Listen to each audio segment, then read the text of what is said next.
Сайн байцгаана уу? Сонсож байгаа өдрийн мэндийг хүргэе. Та яг одоо Монголд болсон үнэн бодит гэмт хэргийн талаарх ямар ч хачир авахгүй гэрч шүүгдэгч болон шүүх шинжилгээ, шүүхийн шийдвэрийн мэдүүлгээс хүргэдэг сугийг сонсож байна. Энэхүү хэргийг сэрэмжлүүлэг болгох үүднээс хүргэдэг бөгөөд нэрсүүд нууцлагдсан байдаг тул тодорхой нэрсээр орлуулан хүргэж байна. Өнөөдрийн ярих хэрэг маань 2008 онд гарсан хэрэг бөгөөд тухайн хэрэг нь 2014-өөс 2015 оны хооронд илэрсэн хэрэг байгаа юм. Хэрэг үйлдсэн этгээдүүд 2008 онд хулгай дээрэм болон хүн амныг хэрэг хийсэн бөгөөд зөвхөн хулгайн хэрэгээр шоронд орж ял шийтгэл эдэлж байсан ба хүний амнаас хохиросон хэрэг нь илрээгүй бөгөөд олон жил өнгөрсөн ч ууггүй мөрдлөгийн үр дүнд тухайн хоёр этгээд нь үйлдсэн болохыг илрүүлэн хэргийг нь хүлээлгсэн юм. Ингээд шууд хэрэгтэй орцгоё. Шүүгдэгчийн биеийн байцаалтаас дуртахад шүүгдэгч Агийн Монгол улсын иргэн 1985 онд Дорногов аймагт төрсөн хэрэг үйлдэх үедээ 32 настай байсан. Эрэгтэй, бүрэн дунд боловсролтой, сантехникч мэрэгжилтэй, ам бүл дөрөв, эцэг гэх ах дүү нарын хамт амьдардаг. Дорногов аймагт оршин суух хаягтай бөгөөд шүүгдэгч Агийн өмнө нь ял шийтгэл эдэлж байсан ба 2006 онд хулгайн гэмт хэрэгт холбогдож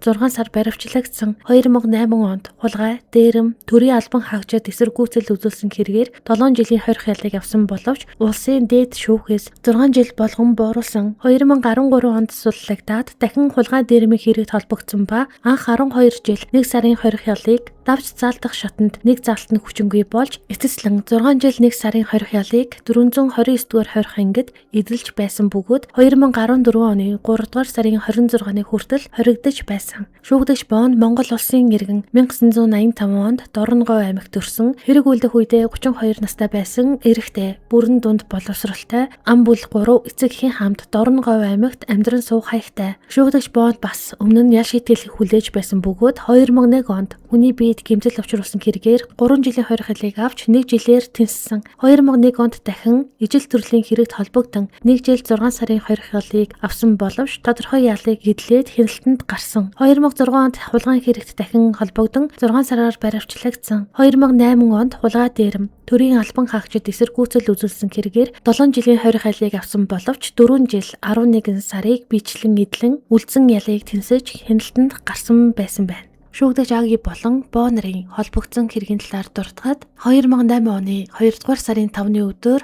Аги болон Боо бүлэглэн давтан үйлдэлээр Баянзүрх дүүргийн 19 дугаар хороонд байрлах нэгэн иргэний орон байранд хууль бусаар нэвтэрч 980 мянган төгрөгийн эд хөрөнгийг хулгайлсан. Үүний улмаас хохирогчид баг бус их хэмжээний эд хөрөнгийн хохирлыг учруулжээ. 2008 оны 980 мянган төгрөг гэдэг бол тухайн үедээ их хэмжээний мөнгө байсан. Үүнийхээ дараа удалгүй 3 хоногийн дараа ямар ч гэмгүй мөрөөрөө явж байсан хүний амь насанд Аги болон Боо нар нь 2008 оны 2 дугаар сарын 8-наас 9-нд шилжих шөнө үйл ялах шалтгаанаас болоод маргалдан танхайн сэдэлтээр бүлэглэн онц харгас сэрцгийн аргаар Баянгол дүүрэгт байрлах гэр хороололд амь хохирогчийг олон удаа хутгалж санаатайгаар амь насыг нь хохироосон гэмт хэрэгт холбогдсон. Агийн хөдөө орон нутгаас хотод ирсэн тогтсон ажилгүй харин Бонд мөн л адил өмнө нь дээрмийн хэрэгээр шалгагдаж байхдаа оргон зайлж хотод ирсэн. Аги болон Боо хоёр нь аль аль нь орон гэргүү шахав, арх уудаг, дочид буудал таран шаан таних айлуудаараа хоногддог байжээ. Хотод ирээд танилын даа төр байсан бөгөөд тухайн айлын эд зүйлсийг аваад цугцсан. Тухайн хулгайн хэрэг болон хүний амь насанд хүрсэн талаар шүүгдэгч Агийн мэдүүлэхдээ 2008 оны 1-р сарын 28-наас 29-ний үед Дорноговоос Улаанбаатарт ирээд хүрлээтэй уулзаад Түмээгийн утсыг аваад ажил дээр нь ирсэн. Тэгээд Түмээгийн гэрт амьдрах болсон. 2-р сарын 5-ны өдөр Түмээгийн Японоос ачуулсан ачаа ир нь буулгаад өгөөч гэхээр нь Боо бит хоёр очоод ачааг нь буулгаж өгсөн. Түмээ 40 мянган төгрөг өгөөд хувцас авч өмсөөрэй гэсэн. Тэгээд буцаж ирээд Түмээгийн гэрт очоод арх авснаа уугаад хөгжмийг нь асаах гэж байгаад шатаачсан. Тэгээд хөгжим, чамдаантай эд зүйл, машины эд хэрэгслэх зэргийг нь аваад Баянзүрх захын баруун талд байрлах улаан тоосгон байшинд байрлах зочид буудалд орсон. Тэр буудлын ресепшн охин гитар сонирхоод байхаар нь бид хоёр зараад оройн нь сансарт зочид буудалд орсон. Маргааш нь нөгөөмөр наран тул зах дээр Түмээгийн гэрээс авсан эд зүйлүүдээ зарсан. Тэгээд зочид буудалтаа очиод хоноод маргааш нь Шилэн банкнаас хойшоо яваад гэр хороололд эзэнгүй хоёр гэр байхаар нь ороод ууц мах арх зэрэг эд зүйлийг нь аваад буудалтаа ирээд архиа уугаад унтаад өгсөн. Тэгээд оройс ирэхэд боо мах идэд сууж байсан ба шөнө манай аавынх руу явхаар болоод гарсан. Төв замаас жижиг цагаан тэрэг бариад би урд талд нь боо хойнд суусан. Тэгээд гудамжинд явж байхдаа 2000 төгрөг байна гэхэд анхнаасаа хэлэхгүй яасан юм гэхэд араас боо жолоочийн хүзүү хавцаа зохих шиг болоход машин зогссон. Тэгээд жолоочийг хоёр суудлын голоор нь хойш нь татаад арын талд хэвтүүлсэн. Тэгээд боо машин бариад явж байгаад талигачийг намайг буулгачих гэхээр нь үгүй гэхэд туслаач гэхээр нь талигачийг буулгалтсан. Тэгээд 13 дугаар хороололд орж машиныг орхиод яаж байгаа юм гэхэд харин тиймээ гэж байсан. Тэгээд хан уул орж тараншаанд хоёр ахтай арх ууч хэд хоноод богийн ээжтэй нь уцаар яриад дорн говь ороод баригдсан хэмээн тухайн хэргийн талаар мэдүүлсэн. Тусалсан дэмжсэн хүмүүсийгээ ингэж бас болохгүй баймаар. Тэгэхээр ямар цайчсан, шийдчихсэн байсан гэдэг нь тов тодорхой харагдана. Хүрлээгээс хохирогч төмөгийн дугаарыг авсан хэмээн мэдүүлэгтээ шүүгдэгч нь өгсөн та бүхэн санаж байгаа байх. Ингээд гэрч хүрлээгийн мэдүүлгээс хүргэе. Би Аги боо хоёрыг таньна. 2008 оны 1 сарын сүүлээр сайн шант суманд тааралцсан. Тэр үед надад нэг их юм яриаггүй. Удалгүй тэд над руу залгаад би дорн говьд хэрэг хийчээд Улаанбаатар руу зүгтаачихлаа. Өлсөөд орон байргүй явна. Төмөгийн дугаарыг өгчих хэмээн гуйсан. Би тэдэнд төмөгийн дугаарыг өгсөн. Дараа нь тэд төмөгийн гэрт хамт байж байгаад Японоос авч ирсэн машины танк чемодантай хувцсыг нь хулгайлаад явчихсан байсан гэдгийг төмөөгөөс өөрөөс нь сонссон. Төмөө Агид маш их гомдож хүн тусалж мөнгө өгч гэртээ байлгаж байхад ингэж хулгай хийдэг ямар хүмүүс вэ хэмээн ярьж байсан. Би уурлаад боороо залгахад сохтуу байдалтай. Надтай битгий яриад би хутгалуулж чад өгөх гээд хэвтэж байна гэж хэлээд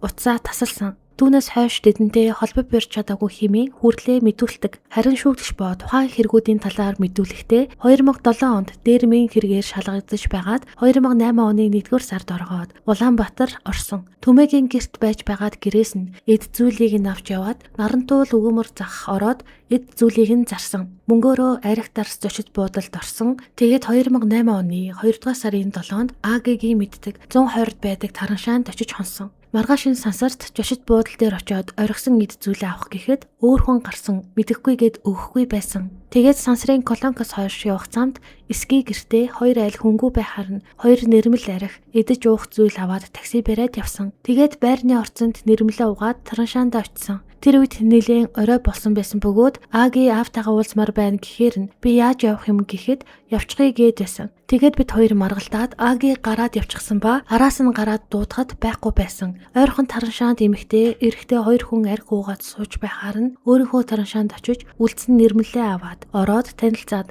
архинаас нь хувааж уугаад тэндээ согтоод унтсан. Шүн өөрийнхөө тараншаанд ороход Аги ирээгүй байсан. Тэгээд маргааш нь нэрээд яасан гэхэд замдаа согтуу хүнтэй таарад эд зүйлийг нь аваад арх уугаад орцонд хоноод ирж байна гэд 40,000 төгрөг өгөхөөр нь арх эд зүйлс авсан. Тэгээд ээж рүү залгахад хотод ирсэн байна. Хүрээдэр гэхээр нь ээжийн найзынд 2 хоноод сар гарan жоншны уурхад ажилласан. Тэгээд чойр орж явж байгаад баригдсан хэмээн мэдүүлжээ. Одоо харин сайхан сэтгэл гаргаж тусалж байсан төмөгийн мэдүүлгээ сонсцгоё.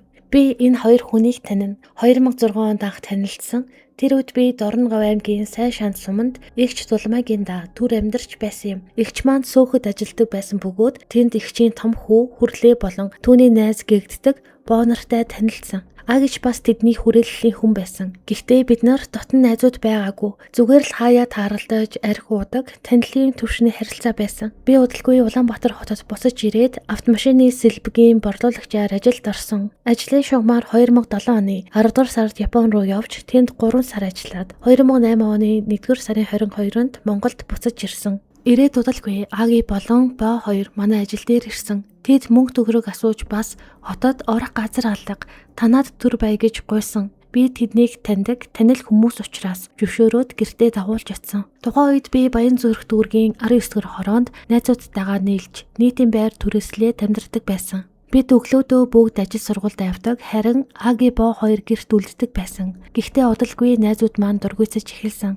Учир нь бид ажлаасаа ирэхэд хэн нэгний хувцсыг өмсчихсэн. Танихгүй хүмүүс дагуулж ирсэн байдалтай угтдаг байсан. Ингээд ойролцоогоор 5-6 хоногийн дараа би тэдэнд өмд авч өмсгээд 20-40,000 төгрөг өгөөд ажилдаа явсан. Тэр өдрүүдэд Японоос манай ажил дээр контейнер ирсэн. Тэр контейнерт миний өөрийн авч ирсэн систем хөгжим, чемодантай хувцас, бэлгэсэлт байсан. Би үдээс хойш гэртээ аваачиж тавиад буцаад ажилдаа орсон. Гэрийн дэлгүүрийг би урд талын цагаан дэлгүүр дээр орхиод явдаг байсан. Дэлгүүр тэндэл байсан. Намайг ажил дээр ирэхэд Аги боо хоёр согтуу ирсэн. Би тэднийг загнаж арх уух биш гэртээ амарч бай. Түлхүүр дэлгүрт байгаа хэмээн хэлээд явуулсан. Орой ажиллаад хараад гэртээ ирэхэд хаалга онгорхой. Гэрт байсан хөгжим, чемдантай хувцас, бэлэг сэлтгээд бүгд алга болсон байсан. Бид тэр хоёрыг хайсан ч олоогүй. Шөнө 1-2 цагийн үед боо над руу залгасан. Уушлалт гуйж маргааш хөвнөдөгч нь аваачаад хашаа давуулаад шидчихье гэж хэлсэн. Тэгээд бас бид хоёр хүн алчглаа ч юм уу, амиа хорлох гээд байна гээд байгаа ч юм уу. Яг аль нь байсныг нь сайн санахгүй байна. Ямар ч байсан маш ойлгомжгүй, аимшигтай юм ярьсан. Тэр ярианыг дараа утас нь холбогдгоо болсон. Миний алдагдсан эд зүйлс донд Японоос авсан систем хөгжим, машины хөгжим, сэлбэг, жимдантай бүх хувцас, найзуудын маань хувцас хүртэл байсан. Ялангуяа нэг хүрэн өнгийн урт куртэг байсан.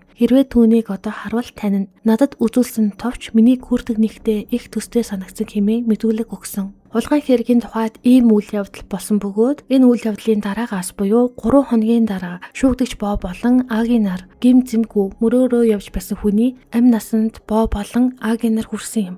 Ам хохирогчийн эхнэр энэхүү хэргийн талаар мэдүүлэхдээ бид нар нөхрийн ахынд очиж золгосон. Дараа нь хайлаастад нэг хөгчний очиж золгочхоод орой 19 цагийн үед гэртээ ирсэн. Гэтэл нөхөр маань манай нэг жижүүр 2-3 хоног үлэрч гарч байгаа. Түүнд аяг хоол цай аваач жигүүд ирээгээд бэлэн бууз чансан төмөс ловон аваад өөрийн хувийн машин болох цагаан өнгийн акцент маркийн машинтайгаа гэрээсээ 19 цаг 45 минутын үед гарч явсан. Нөхрөөгөө ирэхгүй болохоор нь ажил руу нь холбогдож ярихад харуулн аваад надад хоол авч ирж өгчхөөд нэг тамхи татчихад л харин гээд гараад явсан хэмээн хэлсэн. Би нөхрийнхөө утас руу залгахад холбогдох боломжгүй байна гэд байсан. Ингээд өглөө 5 цагийн үед гараж руу н очиж үзэхэд ганц чойжоор чойжлогдсон дотор нь машин байхгүй байсан. Тэгээд гэмтлийн имлэг цагдаа журмын хашаа зэргээс асууж мөн хамт ажилдаг хүмүүсээс асууж сургалсан боловч нөхөртэй маань уулзаагүй гисгэсэн. Манай нөхөр гэрээсээ гарахдаа эрүүл гадуура хар өнгийн 3 канттай биеийн тамирын дотортой самцтай хар хөх өнгийн дотортой джинс өмдтэй хагас түрүүтэй хар өнгийн өвлийн гуталтай гарсан. Зүүн гарынхаа ядам хуруунд хар шигтгээтэй манатан бөгжтэй байсан. Гар утас нь скатлын дэлгэгддэг саарл утастай. Өөрийнх нь болон миний жолоочийн үнэмлэх мөн өөрийнх нь иргэний үнэмлэх албаны машины гэрчилгээ болон бусад бичиг баримт байсан. Харин машинд нь байдаг цэнхэр өнгийн носон малгайгаа өмсөн байсан эсхийг нь би мэдэхгүй байна. Биедээ мөнгө төгрөггүй гарсан байх. Золголтын мөнгө хөөргөө гэртээ орхисон байсан.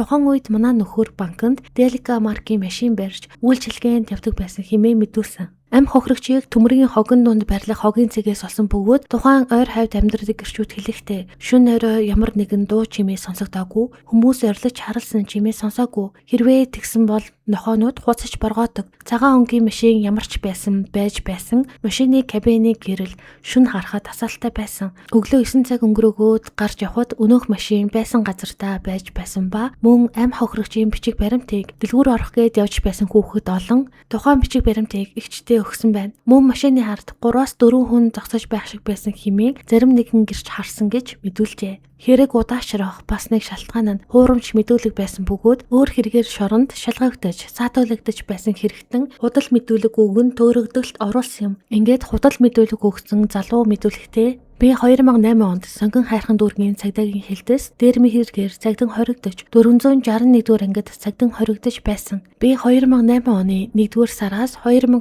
оны 3-р сар хүртэл 1 жил 2 сар 26 хоног хоригдсон шалгагдсан. Би Аги болон Богийн хүмүүсийг танихгүй. Тэгээж таны үзүүлсэн зурган дээр хүнийг өмнө нь харж байгаагүй. Мэдхгүй юм байна хэмээн мэдүүлсэн. Мөн залуу мэдүүлэхдээ 2008 оны 11-р сард дээр хүн амны хэргийг үйлцэн гэж худал мэдүүлэг өгсөн юм. Учир нь тухайн үед тухайн залуу 2461-р ангид цагдан хоригдоод 10 сар гаруй болж байсан бөгөөд залуу ямар нэгэн байдлаар худлаа ирээд чамаагүй төр хугацаагаар гадааш гарахыг хүсжээ. Тэгээд Баянгол дүүргийн 10-р хороонд гарсан эзэнгүй хүн амны хэргийг үйлдсэн мэтэр худлаа ярьж мэдүүлэг өгсөн байна. Тухайн залуу 2008 онд цагдан хоригдоход 461-р ангид цагдан хоригдож байхдаа тэнд хоригдож байсан хүмүүсээс уг хэргийн талаар хоорондоо ярилцаж байхыг нь сонсоод дээр хэлсэнчлэн удаан хугацаагаар цагдан хоригдоод батлан даалтад гарах гээд чадахгүй таслагдаад явчих байх гэж бодоод шоронлоо явахгүй байхын тулд цагдан хорих төвдөө байхын тулд дээр хүн амны хэргийг үйлдсэн мэтээр зохиогоод худлаа мэдүүлэг өгсөн байна. Тухайн залуу мөн худал мэдүүлэг өгөхдөө ганцаараа хэргийг үйлдээгүй Баги гэж нэг танилтайгаа хамт хамт явж байхдаа үйлцэн хэмээн худал хийсэн. Учир нь багийг их залуу өөр хангай аймаг руу явчихсан. Өдөө суманд мал маллаж амьдардаг болохоор цагдаа нар түүнийг хайгаад олохгүй. Олсон чих удаж байгаад олох байх гэж бодоод тэгж худлаа ярьсан хэмээн цагдаа нарт үннээ хэлсэн. Худал мэдүүлэг өгсөн залуу багийг Бата гэж мэдээгүй. Баги гэдэг нэртэй хэмээн бодож явж байсан. Худал мэдүүлэг өгсөн шүүгдэгч нь мөн дараах мэдүүлгийг өгсөн байна. Би дээрх хэргийг үлдээгүй. Тэгээд ч дээрх хэрэг үлдээдэг цаг хугацаанд би цагдаа хоригдох 461-р ангид цагдаа хоригдож байсан. Мөн цагдаа нар тухайн үедээ намайг шалгаад уг хэргийг үлдээгүй болохыг тогтоож, үйлдэл холбогдлыг хэрэгсгүй болгож хэргийг хаасан. Би уг хэргийг үйлцэн мэтээр худлаа мэдүүлэхдээ цагдаа нарт итгүүлэхийн тулд байгаагүй хүнийг байсан мэтээр санаанаасаа зохиогоод дээрээс нь нэмж хачирлаад худлаа мэдүүлэг өгчихсөн юм.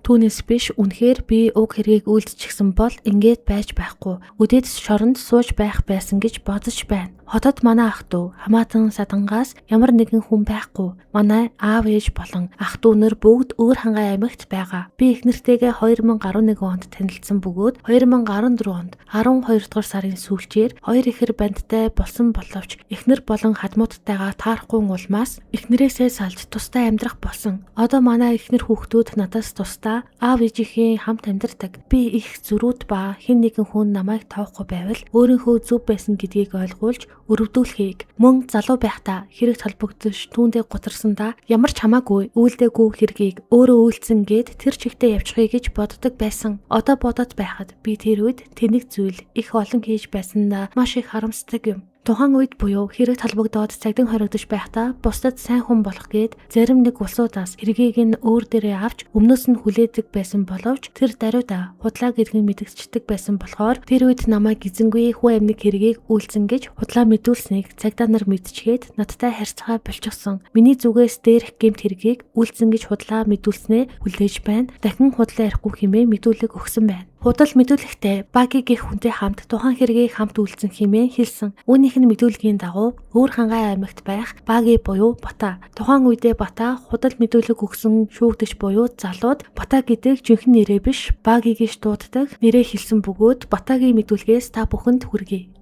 Би их нэртэйг гэр бүлээ батлуулаад тусдаа гарчихсан. 2008 оны 11-р сард өөр хангай аймагт гэртээ байж байтал аймагаас цагдаа нар ирж намайг авч яваад хүн амны хэрэгт шижиглэн шалгасан. Өөр хангай аймагт 4 хоног хоригдож байгаад материал шилжиж ирээд тэнд сар гаруй гадуур шалгагдаж байгаад хэрэгт холбогдлогүй юм байна. Хэрэг гарвал уцаар дуудан шүү хэмээн намайг явуулсан. Би 2008 оны 2 дугаар сард буюу цагаан сараар эхнэр хүүхдийнхээ хамт өөр хангай аймгийн сумад байсан юм. Тухайн үед намайг 2008 оны 2 дугаар сард хаанд байсан талаар өөр хангай аймгийн цагдаагийнхан мөн шалгаж байсан хэмээн мэдүүлэг өгсөн. Мөн шүүгдэж богийн ээж хүүхдээ ялгүй шоронгоос гаргаж авахын тулд худал гэрчийг бий болгож хилүүлэх гэж оролцсон үйлдэл гарсан. Энэ хэргийн талаар гэрч мэдүүлэхдээ би 2015 оны 6 дугаар сард яг хэдний өдөр байсан санахгүй байна. Намайг байрныхаа урд сууж байтал дулам гээд хөгшин ирээд танаа энд бэлгээгээд 50 гаруй насны хүн байна уу гэд асуугаад ирэхээр нь та яах гэж байгаа юм гэхэд дулам гээд тэр хөгшин 2008 оны 2 дугаар сарын 8-нд буюу 2008 оны цагаан сараар манай хүүтэй хамт траншант байсан үгүйг нь асуух гэсэн юм гэхээр нь би нөхөр дээрээ дагуулад ортол манай нөхөр тэр хөгшнөөс ямар очиртай юм гэдгийг асуухад манай хүү боо хулгайн хэрэгт холбогдоод хоригдоод байгаа юм. 2008 онд манай хүүтэй хамт траншант байсан гэд хэлээд өгөөч энэ талаар ганцхан бэлгээ гэх хүн л гэрчлэх хүн байгаа юм. Манай хүү 2 жил гарan байгаа болохоор бэлгээ гэх хүн хүүтэй хамт байсан гэд хэлчихвэл бараг шоронгоос гарчих гээд байгаа юм гэхээр нь би та бэлгээтэй өөртөө нуулцгээд таны ярьж байгаа бэлгээ гэх хүнээ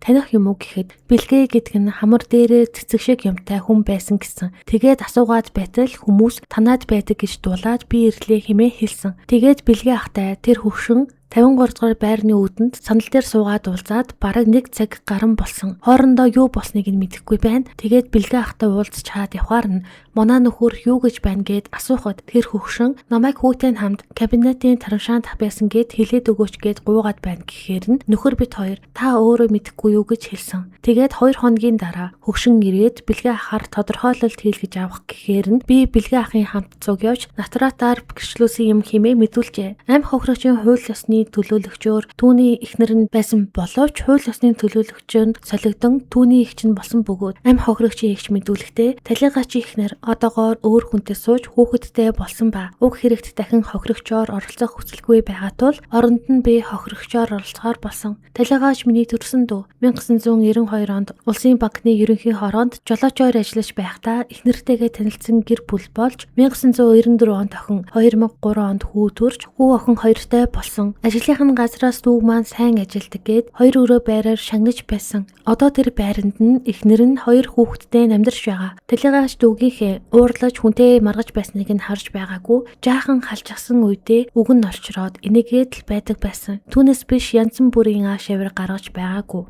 2008 оны 2 дугаар сарын 9-ний өглөө буюу цагаан сарын шөнийн 2-ны өглөө охин дүүн над руу залгаад талигаачийг гэртээ ирж хоноогүйгээд эхнэр нь ярьж байна гэхээр нь би тухайн үедээ нэг их тоогоогүй өнгөрсөн. Гэтэл удаач үгүй дахин утсаар яриад талигаач осолд орчихсон байна. Үрээдэр гэж ярихаар нь би очих гээд явж байтал дахин утсаар залгаад гэмтэлтээр буюу Баянгол дүүргийн цагдаа дээр хүрээдэр гэсэн. Тэгэхээр нь цагдаа дээр яваад очтол манай дүүнер бүгд ирчихсэн байсан ба намайг дээшээ байцаагч руу ороод уулзчих гэхээр нь яваад ортол дүүгийн маань ихнэр үйлчгсэн сууж байхаар нь би байцаагчаас яасан юм гэж асуухад танаа дүү хүнд алуулчихсан байна гэж хэлж байсан. Тэгжэл анх дүүгээ бусдад алуулсан талаар мэдсэн. Уг хэргийг түргэн шуурхай үнэн зөвөрөн шийдэж өгөхийг өсөж байна хэмээн мэдүүлэгтээ хэлсэн байна. Шүүхийн шинжилгээний үндэсний хүрээлэнгийн шинжээчийн 2008 оны 2 дугаар сарын 12-ны өдрийн 237 дугаартай дүнэлтэнд талигаачийн цогцост Чечний баруун 8-9 дугаар хавирганы түвшин дэх Чечний хүндээ рүү нэвтэрсэн. Доороос дээш баруунаас зүүн тийш чиглэлтэй зүрхний зүүн баруун ховдлын ар хан хатгагдсан. Үхэлцэгний хүндээ дэх цусан бүлэн хатгагдаж зүсэгдсэн шарх. Чечний зүүн 4-5 дугаар хавирганы түвшин дэх хэвлийн хүндээ рүү нэвтэрч хэлэгний зүүн дэлбэнг хатгагдаж дээрээс доош зүүнээс баруун тийш чиглэл бүхий хатгагдсан шарх. Өвчүүний дунд хэсэгт босоо байлалтай зүсэгдэж хатгагдсан Чечний хүндээ рүү нэвтрээгүй шарах, Чечний хүндий дэх 600 мл цусрахыг агуулмж, толгоон оройн хэсэг, чихний ар хэсгийн хатгагдсан шарах, цус хуралт, зулгаргалт, нүүрний зулгаргалт зэрэг гэмтлүүд тогтоогдсон. Чеч хэвлийн хүндээ рүү нэвтэрсэн шарах болон өвчүүний голын, толгоон оройн чихний арын зүсэгдсэн шарах гэмтлүүд нь хурц зэрэг үзүүртэй зүйлийн үйлчлэлээр харин нүүр чихний арын хэсгийн зулгаралт, цус хуралт нь хатуу мохот зүйлийн үйлчлэлээр үүсгэгдэжээ. Чечний хүндээ рүү нэвтэрч өмхөлцөг хайлс, зүрхний баруун зүүн ховдлын хатгагдсан шарах гэмтэл нь шууд үхэлд хүргэсэн. Шүүх химийн шинжилгээгээр этилийн спирт илрээгүй, талигаачид үхэлд хүргэх архах хуучь өвчин тогтоогдоогүй, шүүх хэмлэгийн хилтэст уг цогцос ирэх үедээ хөлдөө байсан тул нас барсан цаг хугацааг дутаах боломжгүй гэсэн дүнэлт тэмдэглэгдэн үлдсэн байна. Тухайн хэрэг нь 2008 оны 2 сард болсон. Мөрдөн байцаагчид тэхэндээ хоёр өөр хүнийг сэжигтнээр шалгаж байсан. Нэг нь хэрэг болох үед шорон тасан, нөгөө нь өөр амьд тасан. Худал мэдүүлгийн үндсэн дээр хэрэг удаашрсан бөгөөд 5-6 жил энэ хэрэг огт хөдөлгөөнгүй байсан. Тэр хугацаанд шүүгдэж хагийн болон боо нарыг сэжигтэн хэмээн сэжиглэж байгаагүй. Харин 2013-аас 2014 онд 6 жилийн дараа энэхүү хэргийн үнэн мөн нь тодорсон бөгөөд шүүгдэж хагийн болон боо нарыг энэхүү хэргийг үйлдсэн хэмээн нотлох баримтуудаар нотолж хэрэг илэрсэн юм. Цагдаа нарын мөрдлөг нь нууцлалын өндөр түвшинд байдаг учраас шүүхийн тэмдэглэлд тэмдэглэгдээгүй байдаг. Нотлох баримт дээр шүүх үндэслэн агийн болон боо нарыг бүлэглэн хүнийг хөрөнгийг хулгайлж нэг хүнийг онц харгас аргаар хутгалж олсон гэмт хэрэгт буруутай гэж тогтоосон. Шүүхээс агид 22 жил 1 сар боод 18 жилийн хорих ялыг оноосон. Энэхүү ялыг хаалттай хорих ангид эзлүүлэхээр шийдвэрлсэн. Цагдан хоригдсон хугацааг ялд тооцсон. Түмээд 530 мянган төгрөгийн хохирлыг төлөвлөхөөр шийдвэрлсэн. Хэрэг хизээд хэдэн жилийн дараад ч илэрч болдог гэдгийг өмнөх хэрэг болон энэ хэрэг бидэнд харуулж байна. Хулгай хийж хүн дээрэмдэж хүний амь насанд хүрнэ гэдэг бол байж болшгүй асуудал юм. Өнөөдрийн дугаар энд хүрээд дуусаж байна. Дараагийн дугаараар уулзтлаа. Түр баяртай.